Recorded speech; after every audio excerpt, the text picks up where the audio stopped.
네. 여러분, 하나님의 마음을 여러분들이 안다면 하나님은 여러분들이 기뻐하기를 원합니다. 부모는요, 자녀를 볼 때 항상 우리 자녀들이 불행하지 않고 불행한 느낌에 시달리지 않고 기쁨의 그 마음으로 충만하기를 항상 원해요. 어떠한 상황에서도 어려움을 만나고 고난을 만나고 네가 문제를 만나도 기쁨으로 이 어려움과 문제를 이기기를 항상 원하는 것입니다. 그게 부모의 마음이라면 하나님 마음은 오죽하겠어요? 할렐루야. 하나님의 마음은 여러분 어떻게 했냐고요? 정말 우리를 향한 하나님의 마음을 여러분들이 안다면 여러분들의 얼굴에 그 하나님의 그 마음의 얼굴빛이 나타나는 것입니다. 할렐루야. 그렇기 때문에 여러분 기뻐하십시오. 예수님 안에서 기뻐하십시오. 기쁨은 선택입니다. 상황과 환경이 여러분들의 기쁨을 좌지우지할 수 없어요. 만약 상황과 환경이 여러분들의 기쁨을 좌지우지한다면 여러분들은 불행합니다.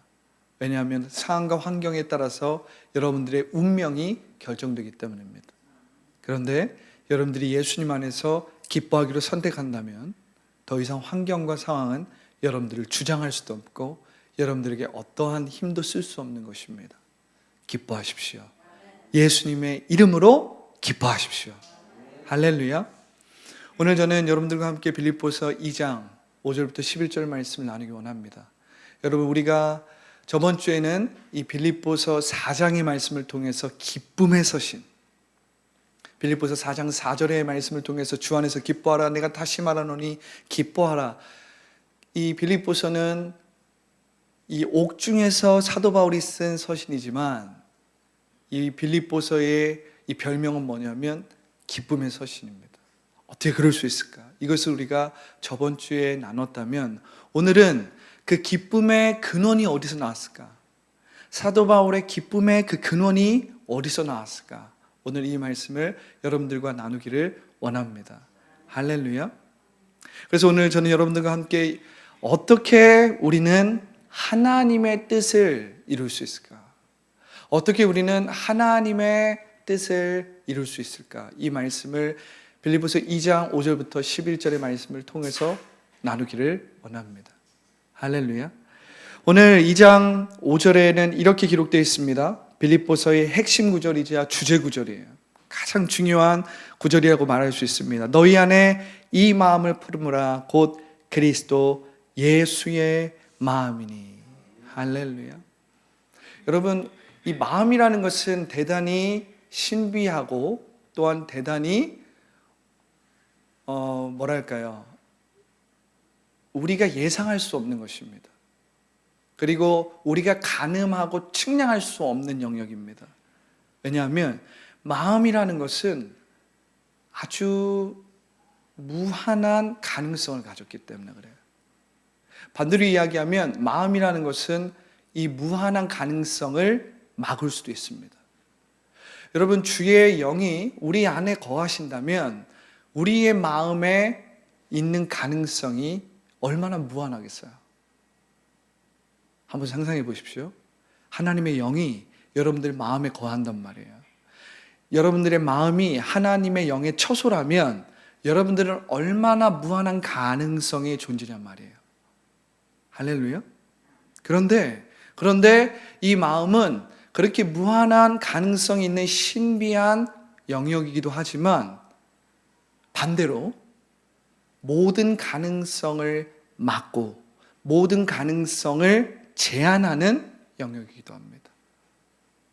여러분들이 이 마음을 어디다 두냐에 따라서 여러분들이 여러분들의 애정을 어디다 두냐에 따라서 여러분들이 하늘의 것을 생각하지 않고 땅의 것을 생각하느냐에 따라서 마음은 완전히 제한된 영역이 될 수도 있고 아니면 성령의 영으로 말미암아 무한한 가능성으로 열리게 되는 것입니다. 할렐루야. 오늘 이 빌립보서 2장 5절에 처음에 쓰인 이 너희 안에 이 마음을 품으라라는 말은 헬라어로 프로네오라는 말이에요. 프로네오. 이 프로네오라는 말은 마음을 어디에 두다라는 말이 있어요. 너의 애정을 어디에 두다라는 말이 있어요. 또는 위의 것을 생각하다, 위의 것을 집중하다라는 말이 있어요. 그러니까 우리의 마음을 어디에 두냐에 따라서 이 마음은 성령 하나님이 거하시는 무한한 가능성의 영역이 되기도 하고, 여러분들의 마음과 애정과 여러분들이 무엇을 생각하냐에 따라서 이 마음은 완전히 폐쇄적이고 닫혀있고 제한적인 영역이 될 수도 있다는 말이에요. 할렐루야. 오늘 사도 바울은 이 기쁨의 근원이 어디서 나왔는지를 이야기해 주는데, 이렇게 이야기하는 거예요. 너희 안에 이 마음을 품으라. 곧 그리스도 예수의 마음이니. 곧 그리스도 예수의 마음이니. 헬라어로 더 정확하게 직역하면 너희 마음에 이 마음을 품으라. 곧 예수 그리스도 안에 있는 마음이니. 예수 그리스도 안에 있는 마음이니 라는 거예요. 여러분들이 이 5절의 말씀을 온전히 깨닫기 위해서는 예수 그리스도 안에라는 말을 여러분들이 제대로 이해해야 합니다. 헬라어로는 엔 크리스토스, 엔이 인이고 영어로 안에라는 뜻이고, 크리스토스는 그리스도, 크라이스트라는 뜻입니다. 근데 여러분들이 좀 성경을 읽어보면 이 바울 서신에서 예수 그리스도 안에라는 말이 굉장히 많이 쓰입니다. 그렇죠? 예수 그리스도 안에. 또한 사도 바울은 예수 그리스도 안에라는 말을 예수 그리스도와 함께라는 말로도 많이 쓰고, 특별히 이 예수 그리스도 안에라는 말을 대체해서 성령 안에라는 말을 씁니다. 성령 안에. 왜냐하면 사도 바울에게 있어서 성령은 그리스도의 영이거든요. 할렐루야. 그 그리스도의 영이기 때문에 사도 바울은 예수 그리스도 안에라는 말을 그리스도의 영, 성령 안에라는 말로 바꿔서 써요. 그리고 여러분들이 한 가지 반드시 기억해야 될 건 뭐냐면, 복음서에서는 예수님이 공생애를 하면서 사역을 하셨던 복음서에서는 하나님의 나라에 대한 말씀이 많이 나옵니다. 그렇죠? 그런데 사도 바울의 서신에서는 하나님 나라라는 말이 많이 나오질 않아요. 나오긴 나옵니다. 로마서 14장에 하나님의 나라는 먹고 마시는 것이 아니요 오직 성령 안에서 의와 희락과 평강이니라, 이렇게 하나님의 나라에 대한 정의와 설명을 할 때 나오긴 나와요. 그런데 복음서처럼 하나님의 나라가 많이 나오지 않아요. 대신 이 복음서에서 많이 나온 하나님의 나라가 사도 바울의 언어에서는 무엇으로 바뀌어서 나오냐면 예수 그리스도 안에서 살아가는 삶, 성령 안에서 살아가는 삶으로 바뀌게 되는 거예요. 하나님의 나라라는 이 개념이 사도 바울에게서는 더 직접적인 삶, 예수 그리스도 안에서 사는 삶, 성령의 통치와 인도함을 받는 삶으로 규정되고 이해되기 때문에 그래요. 그렇기 때문에 여러분들이 이 사도 바울의 이 빌립보서 2장 5절의 말씀을 제대로 깨닫기 위해서는 in Christ, en Christos, 사도 바울의 예수 그리스도 안에라는 이 용법을 제대로 이해해야 돼요. 대체 이 예수 그리스도 안에라는 말이 뭐야? 그냥 좋은 게 좋은 거지, 이렇게 예수 그리스도 안에 있으면 좋은 거지, 우리는 이렇게 하고 이 용법을 그냥 쉽게 넘어간단 말이에요. 그냥 반복적으로 읽고 넘어가잖아요. 그런데 사도 바울은 이 예수 그리스도 안에라는 말을 통해서 소위 말해서 어떤 우리들이 살아가야 할 패턴을 계속 말해주는 거예요. 우리 이렇게 살아야 되는데 우리가 살아가는 것은 예수 그리스도 밖이 아니라 예수 그리스도 아니야. 모든 사람은 다 믿음이 있고 소망이 있고 사랑이 있어. 그런데 예수 그리스도 안에 있는 믿음과 소망과 사랑과 예수 그리스도 밖에 있는 믿음과 소망이 달라, 이 얘기를 하는 거예요. 예수 그리스도 안에 있는 믿음과 소망과 사랑, 특별히 믿음은 예수 그리스도에게 속해 있는 믿음이야. 그런데 예수 그리스도 밖에 있는 믿음은 예수 그리스도에게 속해 있는 믿음이 아니야. 우리는 모두 하나님의 형상대로 창조되었기 때문에 하나님의 형상대로 우리는 믿음과 소망과 사랑을 다 갖고 있어요. 우리는 하나님의 형상대로 지어졌기 때문에 교회를 다니지 않는 사람들조차도 영적인 차원의 생각, 영적인 차원의 능력을 갖고 있다는 소리예요. 그런데 문제는 예수 그리스도 밖에 있는 사람은 그 영적인 차원이 예수 그리스도에게 속해 있지 않다는 말이에요. 무슨 말이에요? 우리가 아담 안에서 살 것인지, 하와 안에서 살 것인지, 아니면 두 번째 아담이신 예수 그리스도 안에서 살 것인지 우리는 선택해야 된다는 말이에요. 할렐루야. 예수님을 통해서 새로운 시대가 열렸단 말이에요. 이것을 우리는 은혜의 시대라고도 하고 성령의 시대라고도 하고 이러한 말로 바꿨습니다. 그런데 여러분, 예수 그리스도 안에 있다라는 말은 이제 우리가 예수 그리스도께서 이루신 하나님의 아들의 나라로 옮겨졌다라는 의미예요. 할렐루야. 그런데 예수 그리스도 안이 아니라 예수 그리스도 밖에 있다면 우리는 하나님의 나라로, 하나님의 아들의 나라로 옮겨지지 않았다라는 소리예요. 그러니까 이 예수 그리스도 아니라는 말을 제대로 이해하지 못하면 이 빌립보서 2장 5절은 우리에게 종교적인 차원, 도덕적이고 윤리적인 차원에서 우리가 이렇게 행해야 되는 것으로만 생각할 수 있어요. 우리가 뭔가를 이루어야 되는 것으로만 생각할 수 있어요. 종교적으로 우리가 어느 단계에 이르러야 하는 그러한 것으로 우리는 해석하고 적용할 수 있단 말이에요. 근데 예수 그리스도 아니라는 말을 여러분들이 이해하기 시작하면 이 빌립보서 2장 5절의 말씀이 다르게 보이는 거예요. 다르게 해석되는 거예요. 다르게 적용되는 거예요. 할렐루야. 자, 제가 여러분들에게 한번 질문해 볼게요. 예수 그리스도 안에 있다면, 여러분들이 예수 그리스도 안에 있다면 여러분들은 새로운 피조물입니까? 아닙니까? 할렐루야.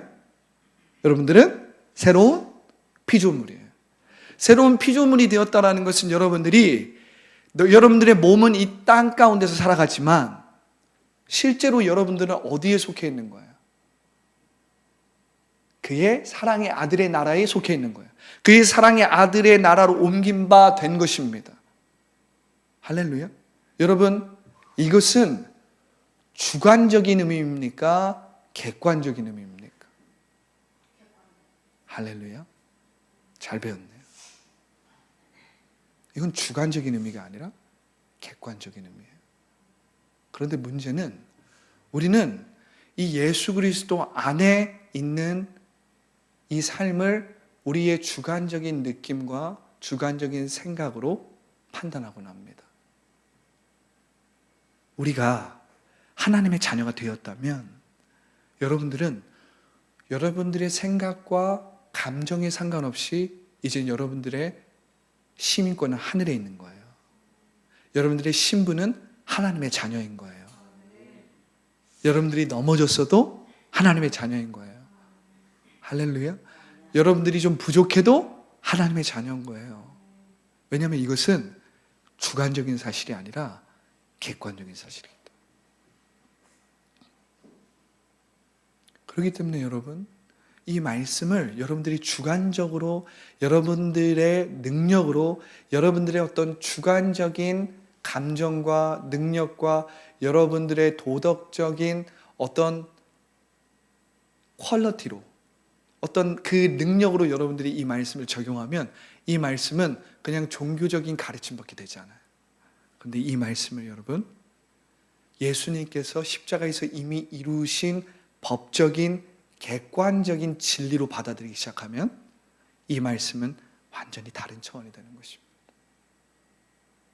사도 바울이 in Christ, en Christus라는 말을 쓸 때는 이것은 주관적인 의미로 쓰인 게 아니에요. 객관적인 의미로 쓰인 거예요. 물론 예수 그리스도와의 만남은 주관적인 체험입니다. 그런데 예수 그리스도를 만남으로 말미암아 내가 예수 그리스도를 믿어서 이루어지는 역사는 주관적인 일이 아니라 객관적인 일이라는 거예요. 할렐루야. 여러분, 이 사건이, 이 일이 주관적인 일이라면 예수님은 모든 영혼들을 다 구원할 수 없습니다. 왜? 어떤 사람은 그 사람의 성향이 달라. 어떤 사람은 이걸 좋아하기도 하고 저걸 좋아하기도 하고 다르단 말이에요. 사람들은 다 자기가 좋아하는 것, 자기가 추구하는 것, 자기가 원하는 것, 경험, 지식, 삶의 수준, 배움 다 다릅니다. 그렇기 때문에 우리는 예수 그리스도께서 십자가에서 이미 이루신 일을 주관적으로 판단해서는 안 되고 객관적인 진리로 믿음으로 받아들이는 거예요. 근데 우리는 너무나도 자주 이것을 주관적인 의미로 받아들이기 때문에 나의 감정, 나의 생각에 따라서 우리가 충만할 때도 있고 나의 감정, 나의 생각에 따라서 우리가 완전히 고갈되고 실패했다, 망했다, 우울하고 두렵고 불안함에 시달리기도 하는 것입니다. 무엇을 모르기 때문에 하나님의 진리가 무엇인지 모르기 때문에. 여러분, 곧 그리스도 안에 있는 마음이다 이 말은 주관적인 말이 아니라 객관적인 말인 거예요. 예수님이 이미 이루신 그 일의 기초에서 우리가 이 말씀을 봐야 된다는 말입니다. 할렐루야. 자, 그렇다면 오늘 이 말씀을 그러한 관점으로 다시 본다면 이제 이 말씀이 다르게 보는 거예요. 할렐루야. 다시 한번 우리 빌립보서 2장 5절의 말씀을 읽어보겠습니다. 자, 시작. 너희 안에 이 마음을 품으라. 곧 그리스도 예수의 마음이니. 곧 예수 그리스도 안에 있는 마음이니. 할렐루야. 첫 번째, 우리가 하나님의 뜻을 이루기 위해서 우리가 이 말씀을 우리의 삶에 적용해야 될 텐데, 첫 번째는 무엇입니까? 나도 예수님처럼 느끼고 생각할 수 있다는 것입니다. 할렐루야. 우리가 어떤 노력을 해서요? 내가 뭔가를 해서 내가 예수님처럼 내 몸을 치고 금욕적인 삶을 살고 내가 예수님처럼 느끼고 생각하려면 내가 뭔가 나에게 어떤 고통을 주고 나를 힘들게 해서 그 고난에 참여함으로 그러한 의미가 아니라는 거예요. 여러분, 기독교는 금욕주의적인 삶을 이야기하는 게 아니에요. 여러분, 우리가 이 말씀을 다시 한번 본다면 나도 예수님처럼 느끼고 생각할 수 있다는 말을 바꿔 얘기하면 나도 예수님의 마음을 품을 수 있다. 할렐루야. 예수님의 마음을 품는다는 말은 내가 예수님처럼 느끼고 생각할 수 있다는 거예요. 그렇다면 어떻게 이 일이 가능할까? 우리가 뭔가 노력한다고, 우리가 뭔가를 우리가 예수님의 마음을 알겠다고 책을 읽고 더 성경을 읽는다고 예수님의 마음을 알까요? 물론 그것도 방법이지만 그 전에 여러분들이 알아야 될 사실이 있어요. 예수 그리스도 안에라는 말은 객관적인 진리라 그랬잖아요. 이것은 법적인 진리라는 거예요. 법적인 진리라는 것은 우리의 주관적인 일이 아니라 예수님께서 이미 십자가에서 법적으로 이루신 일을 얘기하는 거예요. 할렐루야. 우리가 예수님처럼 느끼고 예수님처럼 생각할 수 있다, 예수님의 마음을 품을 수 있다라는 의미는 어떻게 그것이 가능하냐? 바로 그리스도의 영이 여러분들 안에 있기 때문에 그래요. 그리스도의 영이 여러분들 안에 있다라는 사실은 주관적인 것입니까? 객관적인 것입니까? 객관적인 거예요. 객관적인 거예요. 다만 우리가 때때로 의식하지 못할 때가 너무 많은 거죠. 우리가 그것을 우리의 시야가 세상 가운데서 가리고 나의 걱정과 근심과 두려움 때문에 가리고 세상의 욕심으로 가리고 나의 죄에 가려서 보지 못하고 느끼지 못하고 의식하지 못하는 것뿐이지, 내 시야가 열린다면 어떡할까요? 성령님은 항상 그곳에 계시는 거예요. 성령님의 입장에서는 나는 항상 여기 있었다는 거예요. 우리 입장에서는 갑자기 성령님이 드러난 거죠. 나타난 거죠. 부어진 거죠. 우리는 너무나도 이러한 것을 주관적으로 해석하기 때문에 예수 그리스도 안에 있는, 예수 그리스도 안에서 주어지는 권세, 신분, 능력, 축복을 우린 주관적으로 해석해. 내 생각과 경험으로 해석해. 나의 과거에 있었던 일들로 해석해. 나의 틀에 맞춰서 생각해. 그러니까 보이지 않는 거야.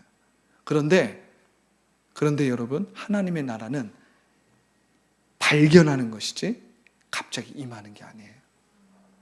할렐루야. 하나님의 나라는 하나님의 자녀에게 있어서 발견되고 찾아지고 우리 가운데 보여지는 것이고 믿어지는 것이지 갑자기 임하는 게 아니에요. 여러분, 이것을 깨달아야 돼요. 이것을 깨달아야 돼요. 나도 예수님처럼 느끼고 생각할 수 있다. 예수님의 마음을 품는다. 이 말은 무슨 말이냐면 우리가 그리스도의 영으로 묶여있기 때문에 우리는 예수 그리스도의 마음을 품을 수 있다는 거예요. 그 말은 우리는 예수님의 심장의 고동소리를 들을 수 있다는 거예요. 예수님처럼 느끼고 예수님처럼 생각할 수 있다는 거예요. 멀리서 찾으셔는 안 돼요. 먼저 이 사실을 알아야 돼.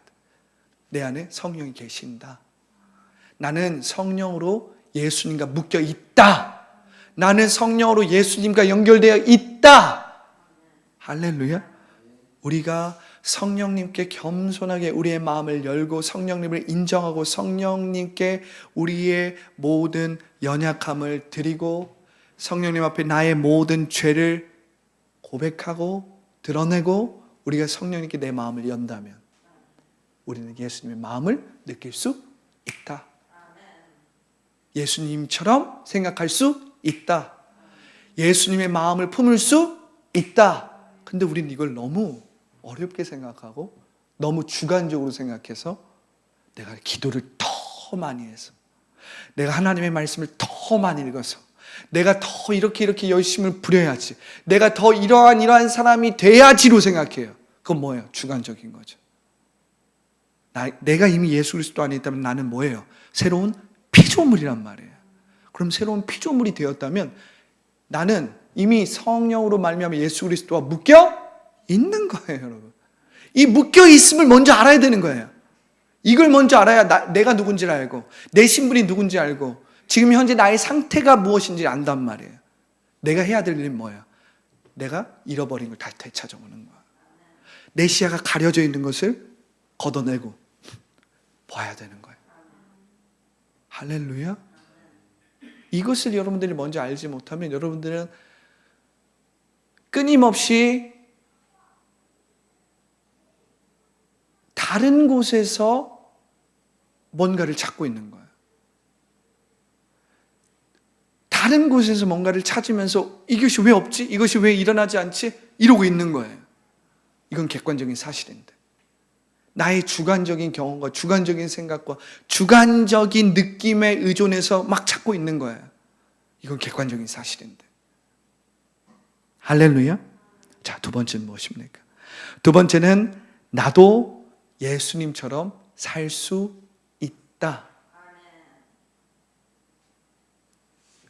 목사님, 그거 불가능하지 않습니까? 우리가 어떻게 예수님처럼 살 수 있습니까? 여러분, 우리는 예수님처럼 살 수 있다라는 이 말이 대단히 부담스러운 말처럼 느껴집니다. 저도 이 말을 이 대지로 쓰면서 순간순간 제 마음이 이 말이 이렇게 쉽게 써도 되나? 라는 마음이 내 안에서 순간순간 올라와요. 근데 여러분들이 생각해야 될 건 무엇이냐면 예수 그리스도 안에서 여러분들이 새로운 피조물이 되었고 예수 그리스도 안에서 여러분들이 하나님의 사랑의 아들의 나라로 옮겨졌다면 여러분들은 하나님의 자녀예요. 할렐루야. 자녀는 그 아버지를 드러내게 되어 있어요. 자녀는 그 부모를 드러내게 되어 있어요. 할렐루야. 자녀는 그 부모가 말하는 대로 말하고 그 부모가 생각하는 대로 생각하고 그 부모가 행하는 대로 행할 수 있다라는 말입니다. 여러분들이 이 말을 듣고 우리도 예수님처럼 살 수 있다? 이 말을 들었을 때 내 마음이 경직되는 이유, 그것은 우리가 예수 그리스도 밖에서 이 말을 생각하기 때문에 그래요. 예수 그리스도 밖에 있으니까 어떻게 해야 돼요? 우리는 나와 전혀 상관없는, 나와는 전혀 다른 세상을 살고 있는 분을 닮아야 되기 때문에 우리는 어떻게 해야 돼? 노력해야 돼. 훈련해야 돼. 훈련은 필요하지만 여기서 말하는 훈련은 뭐냐면 나와 완전히 다른 세계에 살고 있는 분을 억지로 따라가기 위해서 우리는 내게 없는 능력을 끌어내야 돼. 내게 없는 지혜를 끌어내야 돼. 막 쥐어짜야 되는 거예요. 내게 없으니까. 이것은 예수 그리스도 밖에서 우리가 생각하기 때문에 그래요. 근데 우리가 예수 그리스도 안에 있다면 누구든지 예수 그리스도 안에 있으면 새로운 피조물이라 이전 것은 지나갔으니 보라 새 것이 되었도다. 여러분 이것은 주관적인 일입니까? 객관적인 일입니까? 이것은 객관적인 일이에요. 근데 우리는 이것을 너무나도 주관적으로 판단하기 때문에 현재 내 모습은 이렇습니다. 현재 내 상태는 이렇습니다. 현재 내 환경은 이렇습니다. 그러므로 나는 그렇게 될 수 없습니다. 그렇게 되려면 나는 이렇게 노력해야 되고 이렇게 해 뭔가를 종교적인 신념과 의무를 지켜야 되는 거예요. 근데 그것은 예수 그리스도 밖에 있기 때문에 우리가 그렇게 접근하는 것이지, 예수 그리스도 안에 있음을 우리가 깨닫기 시작한다면, 그리고 예수 그리스도 안에서 내가 누군지를 알기 시작한다면 이 말씀은 완전히 다른 의미가 되는 거예요. 우린 예수 그리스도 안에 있는 거예요. 할렐루야. 여러분들은 이젠 옛사람의 옷을 벗어버린 겁니다. 그리고 여러분들이 새 사람의 옷을 입은 거예요. 사도 바울은 옛사람의 옷을 벗고 새 사람의 옷을 입으라고 얘기해요. 그리고 새 사람의 옷을 입으라고 할 때 한 번만 입으라고 안 해요. 매일매일 새 사람의 옷을 입으라 그래요. 할렐루야. 이 말은 무슨 말이냐면 우리가 매일매일 예수님처럼 살 수 있다 이 말인 거예요. 그런데 우리가 해야 할 일은 뭐냐면 매일매일 새 사람의 옷을 입으라는 거예요. 새 사람의 옷을 입었다면 여러분들은 이미 법적으로 하나님의 자녀라는 거예요. 하나님의 자녀로서 훈련하는 것과 죄인으로서 예수 그리스도 밖에서 훈련하는 것은 하늘과 땅의 차이처럼 엄청난 겁니다. 할렐루야. 할렐루야. 여러분들이 하나님의 자녀로서 훈련하는 것과 여러분들이 내가 하나님의 자녀가 되기 위해서 노력해서 누군가의 인정을 받아서 하나님의 자녀로서 하나님의 자녀가 아닌 상태에서 훈련하는 것은 하늘과 땅의 차이처럼 엄청나다는 거예요. 여러분들이 딱 새 사람의 옷을 입었다라는 거. 우리가 어릴 적에 아이들을 키울 때 이런 말을 합니다. 우리가 아이들을 키울 때 가끔씩은 아이들에게 어떤 이런 공식적으로 이렇게 뭐 결혼식이나 아니면 어떤 큰 행사에 가는 어떤 정장과 같은 옷을 입히라 그래요. 그러면 아이들이 막 놀고 막 정신없이 막 천박직축처럼 막 놀았던 애들이 어떤 정장과 같은 옷을 딱 입으면 아이들이 스스로 그 옷에 맞게 행동을 한다 그래요. 갑자기 조용해지고 갑자기 말을 차분하게 하고 고상하게 하고 막 정신없이 있었던 애들이 차분하고 조용하고 이렇게 이야기한다는 거예요. 그 말은 무슨 말이냐면 그들이 입은 그 옷이 그들의 행동을 만든다는 거예요, 여러분. 우리가 새 사람의 옷을 입었다는 건 무슨 말이냐면 우리의 이전의 습관과 이전의 행동은 옛사람의 구습과 옛사람의 습관이 있기 때문에 어색할 수는 있지만 새 사람의 옷을 입잖아요? 그럼 우리는 새 사람처럼 행동합니다. 할렐루야. 여러분 한번 생각해 보세요. 여러분들의 옷이 더럽잖아요. 그러면 뭘 해도 뭐 묻어도 괜찮아. 뭐 이거 만져도 괜찮아 이렇게 됩니다. 근데 여러분이 새 옷, 좋은 옷 입잖아요. 행동 거치가 달라진단 말이에요. 그냥 집에서 막 일어나서 머리가 막 흐트러지고 씻지 않고 양치 안 하고 그런 게 아니란 말이에요. 우리가 새 옷을 입고 새 옷을 입어야 되기 때문에 나를 꾸미고 새롭게 깨끗해 하고 나를 관리하잖아요. 왜? 새 사람의 옷을 입었기 때문에. 새 사람의 옷이 나를 만들어 간다니까요. 할렐루야. 우리가 예수님처럼 살 수 있다. 예수님처럼 살 수 있다는 말은 예수 그리스도 안에서 우리가 새 사람의 옷을 입었기 때문에 그 새 사람의 옷이 나를 만들어 간다는 거예요. 그래서 우리는 예수님처럼 살 수 있다는 거예요. 할렐루야. 여러분, 예수님처럼 산다라는 말을 우리가 이제 깨닫기 위해서 예수님은 어떻게 사셨는지를 배워야 합니다. 할렐루야. 우리 빌립보서 2장 6절부터 8절 읽어보겠습니다.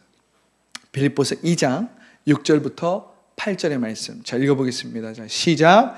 그는 근본 하나님의 본체시나 하나님과 동등됨을 취할 것으로 여기지 아니하시고 오히려 자기를 비워 종의 형체를 가지사 사람들과 같이 되셨고 사람의 모양으로 나타나사 자기를 낮추시고 죽기까지 복종하셨으니 곧 십자가에 죽으심이라. 할렐루야. 이것이 예수님이 살았던, 이 땅 가운데 살았던 삶이었어요.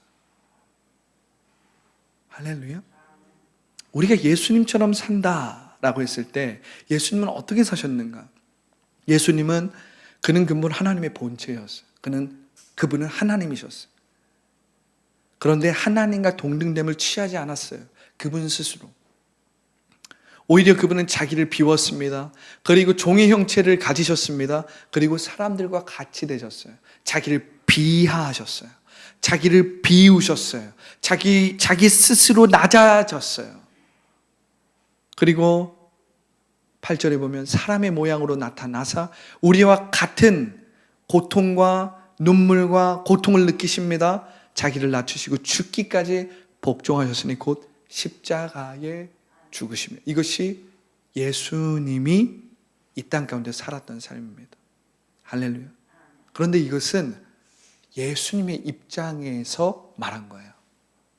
그러면 이제 이 말씀을 우리는 우리의 입장에서 적용해야 되죠. 여러분들이 지금 우리가 예수님처럼 산다는 의미가 예수님과 똑같은 삶을 산다는 말이 아니에요. 여러분들이 예수님처럼 십자가를 지라는 말이 예수님처럼 똑같이 십자가를 지라는 말이 아니잖아요. 예수님처럼 산다는 말은 우리가 예수님과 똑같은 삶을 산다는 말이 아니라 우리가 예수님처럼 하나님의 뜻을 온전히 이룰 수 있다라는 말이에요. 예수님에게서는 하나님의 뜻이 인류를 위해서 십자가를 지는 것이었어요. 그렇다면 우리가 예수님처럼 살 수 있다. 예수님처럼 산다라는 말은 무슨 말이냐면 우리가 예수님이 하나님의 뜻을 온전히 이루심처럼 우리가 하나님의 뜻을 이룰 수 있다라는 말이에요. 우리에게 주어진 그 하나님의 뜻과 하나님이 주신 사명 온전히 이룰 수 있다라는 말이에요. 그것이 우리가 예수님처럼 살 수 있다라는 말이에요. 할렐루야. 그렇다면 오늘 이 빌립보서 2장 6절부터 9절의 말씀을 어떻게 우리에게 적용할 수 있어요? 어떻게 우리가 이 삶을 살아갈 수 있습니까? 이것은 한마디로 이야기하면 십자가를 본받는 삶이라는 거예요. 할렐루야. 십자가를 본받는 삶이에요. 그러면 우리에게 있어서, 우리의 입장에 있어서 십자가를 본받는 삶은 무엇이냐? 첫 번째, 내려놓음입니다. 첫 번째, 내려놓음이에요. 할렐루야. 우리는 우리의 것을 내려놓을 줄 알아야 돼요. 우리는 거짓 자아가 붙들고 있는 것을 내려놓을 줄 알아야 돼요. 우리는 내가 붙들고 있는 것들을 내려놓을 줄 알아야 돼요. 내가 붙들고 살아가는 것을 우리는 내려놓을 줄 알아야 돼요. 내려놓을 때 누구의 통치와 인도함을 받습니까? 성령의 통치와 인도함을 받아요. 내가 놔야 그제서야 성령이 나의 책임자가 되어주시고 나의 최종 결정권자가 되어주셔서 나의 삶을 인도해 주세요. 내가 놓지 않으면요, 나는 그것에 종노릇하게 됩니다. 그것에 붙들리게 됩니다. 그것에 매이게 되는 거예요. 그래서 내려놔야 되는 거예요. 여러분, 십자가를 본받는 삶의 첫 번째 단계는 내려놓는 거예요. 여러분들이 걱정과 근심과 두려움에 묶여 있습니까? 그 묶여있는 것을 놔야 돼. 할렐루야. 그것을 내려놔야 돼. 여러분들의 욕심, 육신의 정욕, 안목의 정욕, 이생의 자랑에 붙들려 있습니까? 그래서 어떻게든 다른 사람보다 내가 더 잘나야 되고, 다른 사람보다 내가 더 뛰어나야 되고, 다른 사람보다 더 소유해야 되고, 이런 것들에 붙들려 있습니까? 그 욕심을 내려놔야 돼. 그래야 성령의 통치와 인도함을 받아. 여러분들의 꿈, 나의 비전, 자기 실현, 자기 개발에 여러분들 붙들려 있습니까? 그것을 놔야 돼. 그러면 여러분들이 예수 그리스도 안에서 진짜 새롭게 되면서 여러분들이 정말 예수 그리스도 안에서 회복된 자가 되는 거예요. 할렐루야. 십자가를 본받는 삶의 첫 번째 내려놓음. 자, 두 번째는 무엇입니까? 십자가를 본받는 삶. 하나님의 자녀의 입장에서 이 십자가를 본받는 삶은 무엇입니까? 바로 겸손한 거예요. 겸손. 빌립보서 2장 6절부터 9절의 말씀을 우리에게 적용한다면 첫 번째 내려놓음, 두 번째는 겸손. 여러분, 겸손하다라는 것은 우리가 다른 사람보다 우리가 못하다라는 것을 억지로 나타내는 게 아니에요.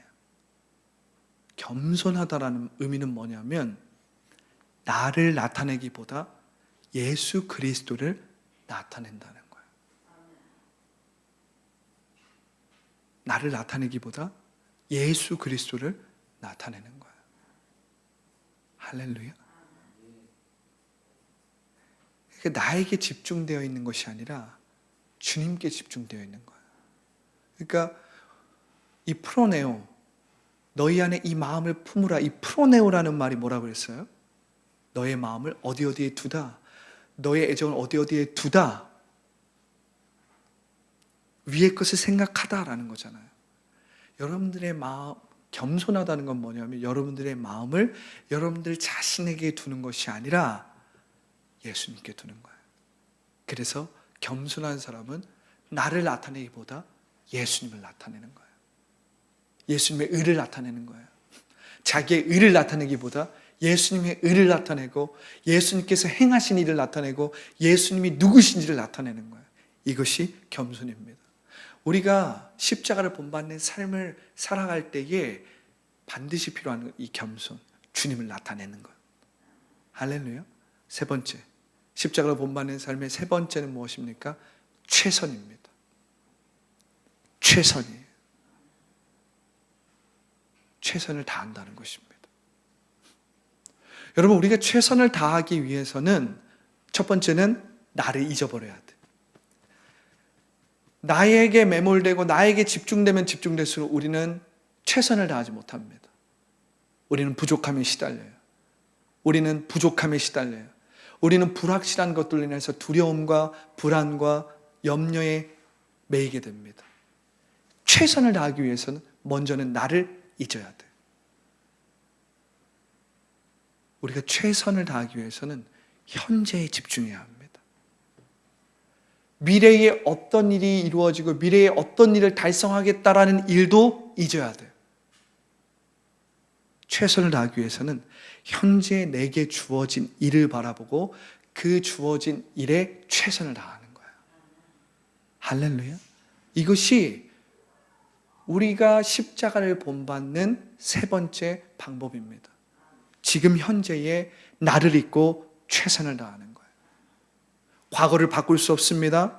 우리가 미래를 결정지을 수 없어요. 미래에 어떤 일이 일어날 것에 대해서 생각하면서 우리가 조급하고 서두르면서 참지 못하고 막 그 일을 이루려고 노력하면 노력할수록 우리는 그러한 미래와 멀어지게 됩니다. 그런데 우리가 매일 매 순간순간 지금 내 앞에 있는 일들을 바라보면서 현재의 최선을 다하기로 선택하면 하나님께서 예비하신 그 미래는 나에게 다가오게 되어 있는 거예요. 할렐루야. 그렇기 때문에 여러분, 현재의 최선을 다하십시오. 그것이 십자가를 본받는 삶입니다. 할렐루야. 예수님은 예수님의 편에서 예수님의 입장에서 현재의 최선을 다했어요. 사람의 모양으로 나타나서 자기를 낮추시고 죽기까지 복종했다는 거예요. 미래를 생각하지 않았다는 거예요. 미래에 매이지 않았다는 거예요. 그는 현재를 바라보고 현재 이 순간에 하나님의 뜻을 이루기 위해서 현재에 최선을 다했습니다. 그 최선을 다한 모습이 뭐예요? 순종, 십자가의 죽으심입니다. 우리에게 있어서의 최선은 매 순간순간 지금 현재 최선을 다하는 거예요. 매 순간순간 지금 현재 우리가 하나님의 말씀에 순종하는 거예요. 그것이 최선을 다하는 것입니다. 그럴 때에 우리는 예수님처럼 살 수 있다. 바꿔 말하면 예수님이 하나님의 뜻을 온전히 이루신 것처럼 우리도 하나님의 뜻을 온전히 이룰 수 있다. 할렐루야. 자, 세 번째입니다. 세 번째, 예수님의 마음을 갖는다는 것, 곧 새 생명을 품는다는 의미입니다. 예수 그리스도 안에서 여러분들이 이 예수님의 마음을 품는다는 것, 바꿔 말하면 새 생명을 품는다는 거예요. 새 생명을 갖는다는 거예요. 여러분들이 예수 그리스도 안에 있다면 여러분들이 새로운 피조물이 되었습니다. 이젠 더 이상 아담 안에서 사는 것이 아니라 예수 그리스도 안에서 산다라는 말은 비록 여러분들이 이 땅 가운데서 살아가고 있지만 무엇으로 살아가는 거예요? 이 땅 가운데서 이 땅에서 살아가고 있는 것 같지만 여러분들의 생명은 어디에 속해 있는 거예요? 예수 그리스도에게 속해 있는 거예요. 그래서 여러분들은 새 생명으로 살아가는 거예요. 할렐루야. 여러분들이 새 생명으로 살아가는 거예요. 우리가 이 말씀을 제대로 이해하기 위해서 에베소서 2장 6절부터 8절의 말씀을 보겠습니다. 에베소 2장 5절부터 6절. 자, 다 읽어보겠습니다. 자, 시작. 허물로 죽은 우리를 그리스도와 함께 살리셨고 너희는 은혜로 구원을 받은 것이라. 또 함께 일으키사 그리스도 예수 안에서 함께 하늘에 앉히시니. 할렐루야. 이게 새 생명이에요. 허물로 죽은 우리, 죄로 죽은 우리를 그리스도와 함께 살리셨다는 거야. 너희는 은혜로 구원을 받은 것이다. 또 함께 일으키사 예수 그리스도 안에서 함께 하늘에 앉히시니. 할렐루야. 이게 새 생명이에요. 여러분들이 예수 그리스도 안에 있는 이 마음을 품는다라는 것은 곧 예수 그리스도의 생명을 여러분들이 가졌다라는 거예요. 여러분들이 그 생명을 가지고 살아간다라는 의미입니다. 할렐루야. 그렇다면 여러분들이 이 새 생명을 가지고 어떻게 살아갈 수 있는가? 어떻게 살아갈 수 있는가? 우리는 하나님의 말씀을 말씀대로 말함으로 예수님께서 우리에게 가르쳐 주신 그 말씀대로 말함으로 살아갈 수 있다라는 거예요. 할렐루야. 할렐루야. 제가 오늘 이 말씀을 준비하면서 정말 예수님의 마음을 갖는다는 것, 그리고 그분의 새 생명을 갖는다는 것은 어떤 것일까? 이 말씀을 묵상하고 물상하다가 하나님께서 저에게 내 평생에 가는 길이라는 이 찬송가의 가사를 묵상하게 하셨어요. 413장에 내 평생에 가는 길이라는 찬송가가 있습니다. 제가 이 찬송가를 오늘 읽으면서 오늘 새 생명을 가진 하나님의 자녀들이 어떻게 살아가는지를 여러분들에게 나누기 원합니다. 이 찬양의 가사 제목은 내 평생에 가는 길이죠. 너무나도 귀하고 유명한 찬양입니다. 자, 1절을 보면 이렇게 기록되어 있어요. 이렇게 있습니다. 더 잔잔하게 해주세요. 좀 작게. 내 평생에 가는 길 순탄하여 늘 잔잔한 강 같든지 큰 풍파로 무섭고 어렵든지 나의 영혼은 늘 편하다. 할렐루야. 내 영혼 평안해. 내 영혼 평안해. 할렐루야. 여러분 2절은 이렇게 나와 있어요. 저 마귀는 우리를 삼키려고 입 벌리고 달려와도 주 예수는 우리의 대장되니 끝내 싸워서 이기리라. 내 영혼 평안해. 내 영혼 평안해. 3절에 이렇게 되어 있습니다. 내 지은 죄 주홍빛같이 같더라도 주 예수께 다 아뢰면 그 십자가 피로 다 씻으사 흰 눈보다도 정하리라. 내 영혼 평안해. 4절은 이렇게 기록되어 있습니다. 이 4절이 제 마음을 감동과 감격을 줬는데요. 제 마음에 저 공중에 구름이 일어나며 큰 나팔이 울릴 때에 주 오셔서 세상을 심판해도 나의 영혼은 겁없으리. 그러면서 이 4절을 영어로 보면 예수님께서 나에게 가르쳐준 말대로 말한다고 나와요. 그게 뭐냐면 It is well with my soul.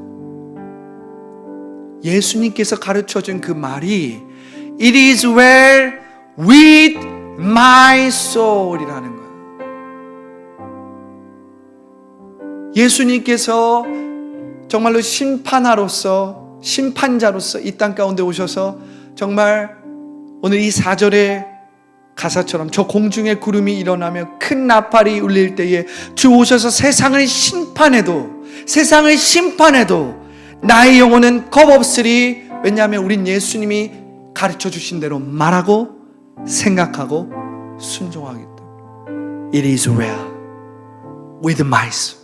It is well with my soul. 할렐루야. 내 영혼 평안. 할렐루야. 여러분, 새 생명을 품었다라는 것, 새 생명을 갖는다는 것, 예수님의 마음을 품는다라는 것은 여러분들의 주관적인 감정과 생각에 달려있는 것이 아니라 예수님께서 십자가에서 이미 이루신 그 객관적인 사건에 달려있는 것입니다. 그리고 여러분들이 그 객관적인 사건을 믿음으로 취할 때 이 새 생명의 능력과 이 새 생명의 축복이 여러분들의 삶에 흘러가는 거예요.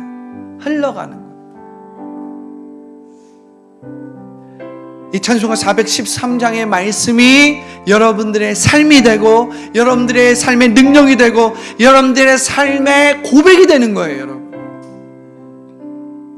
믿으면 예수님께서 십자가에서 이루신 그 새 생명, 예수님의 부활의 그 새 생명이 객관적으로 나의 것이 되는 거예요. 주관적으로 여러분들의 상태에 따라서 좌지우지 되는 것이 아니라 여러분들이 믿음으로 예수님의 그 십자가와 그 부활하신 예수님을 믿으면 그 예수님이 우리 가운데 주시는 그 새 생명이 여러분들의 객관적인 생명이 된다라는 거예요. 얼마나 놀랍습니까? 할렐루야.